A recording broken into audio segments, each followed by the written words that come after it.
ख्वाब है, ख्याल है, कहानी है, ये दास्ताने मिनट है।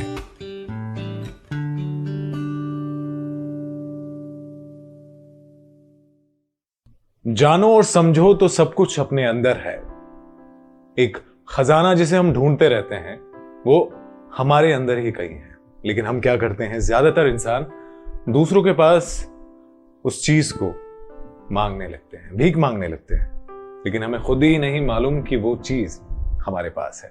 नमस्कार, मेरा नाम है दीपक। दिन भर मीडिया नेटवर्क में आपका स्वागत है। दास्ताने मिनट में हम कुछ ऐसी ही कहानियां आपके लिए लेकर आते हैं जो आपकी जिंदगी में एक मोटिवेशन बनकर निखर जाती है। तो दोस्तों, ये कहानी जो आज मैं सुनाने जा रहा हूं, ये है फ्रांस के पुराने दिनों की, लगभग सैकड़ों साल पहले की बात है। फ्रांस में एक भिखारी हुआ करता था। उसने अपनी जिंदगी भीख मांगने में ही गुजार दी और ऐसे ही वो एक ही जगह पर पड़ा रहा और दिन बीतते गए और बूढ़ा होकर वो एक दिन उसी जगह पर मर गया। फ्रांस शहर जो कि धीरे धीरे बहुत ज्यादा डेवलप हो रहा था, विकसित हो रहा था, लेकिन जब वो भिखारी मरा तो उसके मरने के लिए कफन और दफन की सारी व्यवस्था सरकार ने कर दी और उसके सामान को एक जगह कूड़े में डाल दिया गया, फेंक दिया गया। लेकिन लोगों ने सोचा, किसी पुजारी ने सोचा, किसी चर्च के पादरी ने सोचा कि ये जगह उस भिखारी के मरने से गंदी हो गई है, क्यों ना होली वाटर छिड़कने से इस जगह को साफ कर दिया जाए।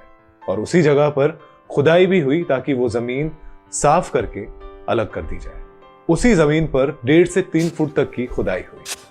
अब जैसे ही उसकी खुदाई हुई तो खुदाई करते करते उसी जगह पर जोर से टन की आवाज आई।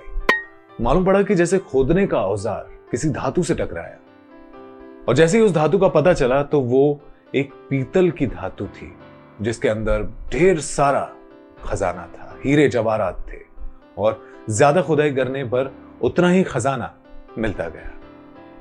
अब आप ये सोच रहे होंगे कि उस भिखारी की किस्मत कैसी थी, या उसकी किस्मत पे आप हंसने लगे होंगे। लेकिन क्या कभी आपने सोचा है कि हम भी उसी भिखारी की तरह नहीं है जिसके बिल्कुल नीचे इतना सारा खजाना गड़ा हुआ था?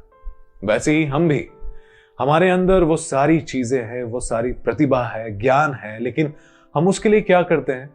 खुद से निराश, हताश होकर दूसरों के पास वो चीजें मांगने चले जाते हैं। लेकिन ऐसा कुछ भी नहीं होता है। वो सारी चीजें हमारे अंदर होती है, लेकिन हम उसे ढूंढते ही नहीं, जानते ही नहीं।